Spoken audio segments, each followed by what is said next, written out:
A list. One morning, Toad sat in bed. "I have many things to do," he said. "I will write them all down on a list so that I can remember them." Toad wrote on a piece of paper, a list of things to do today. Then he wrote, "Wake up." "I've done that," said Toad, and he crossed out, "Wake up." Then Toad wrote other things on the paper. "A list of things to do today.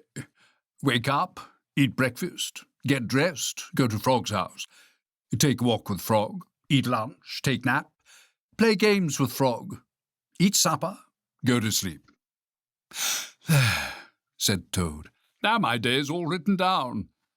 He got out of bed and had something to eat. Then Toad crossed out, "Eat breakfast." Toad took his clothes out of the closet and put them on. Then he crossed out, "Get dressed." Toad put his list in his pocket. He opened the door and walked out into the morning. Soon Toad was at Frog's front door. He took the list from his pocket and crossed out, "Go to Frog's house." Toad knocked at the door. "Hello," said Frog. "Look at my list of things to do," said Toad. "Oh," said Frog, "that is very nice." "My list tells me that we will go for a walk." "All right," said Frog. "I am ready." Frog and Toad went on a long walk. Then Toad took the list from his pocket again. He crossed out, "Take walk with Frog." Just then there was a strong wind.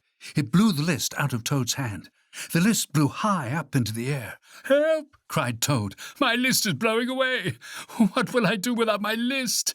"Hurry," said Frog. "We will run and catch it." "No," shouted Toad. "I cannot do that." "Why not?" asked Frog. "Because," wailed Toad, "running after my list is not one of the things that I wrote on my list of things to do." Frog ran after the list. He ran over hills and swamps, but the list blew on and on. At last Frog came back to Toad. "I'm sorry," gasped Frog, "but I could not catch your list." "Blah," said Toad. "I cannot remember any of the things that were on my list of things to do. I will just have to sit here and do nothing," said Toad. Toad sat and did nothing. Frog sat with him. After a long time, Frog said, "Toad, it is getting dark. We should be going to sleep now." "Go to sleep," shouted Toad. "That was the last thing on my list." Toad wrote on the ground with a stick, "Go to sleep." Then he crossed out, "Go to sleep." "There," said Toad. "Now my day is all crossed out." "I am glad," said Frog. Then Frog and Toad went right to sleep.